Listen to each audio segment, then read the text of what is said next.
બીએમસીના garden વિભાગના ટેન્ડરમાં ભ્રષ્ટાચાર થયો હોવાનો આક્ષેપ કરતો પત્ર કોન્ટ્રાક્ટર દ્વારા કમિશનરને લખવામાં આવતા આ મુદ્દો ચર્ચાનો વિષય બન્યો। ગાર્ડન વિભાગ માટે ટ્રેક્ટર, ટ્રોલી સપ્લાય અને ગાર્ડન લેબર સપ્લાય માટે એમ્પ્લોયમેન્ટ સંબંધિત રૂપિયા 235 કરોડના ટેન્ડરમાં ગોટાળો થયો હોવાનો આક્ષેપ હરેકૃષ્ણ નર્સરી એન્ડ પ્લાન્ટેશન દ્વારા લખાયેલા પત્રમાં કરવામાં આવ્યો, જેને તંત્ર દ્વારા નકારી કાઢવામાં આવ્યો છે। તંત્રનું કહેવું છે કે ટેન્ડર પ્રક્રિયા ગાઈડલાઈન મુજબ કરવામાં આવી છે। સીવીસી ગાઈડલાઈનનું સંપૂર્ણ પાલન થયું છે। તમામ દસ્તાવેજોની ચકાસણી કરવામાં આવી છે અને પત્રમાં કરાયેલા આક્ષેપોમાં કોઈ તથ્ય નથી।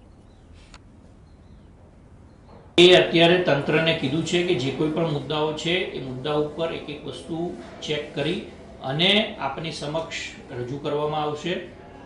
પણ પ્રાથમિક તબક્કે અત્યારે ફક્ત એલિગેશન જ છે, આની અંદર કોઈ જ તથ્ય જણાતું નથી અને સીવીસી ગાઈડલાઈનનું આ સંપૂર્ણ ટેન્ડર અત્યારે જે પ્રક્રિયામાં છે એની અંદર પાલન કરવામાં આવ્યું છે। વધુ વિગતો અમારી પાસે અમે જે ચકાસણી કરીશું એ પછી આપના સમક્ષ રજૂ કરવામાં આવશે।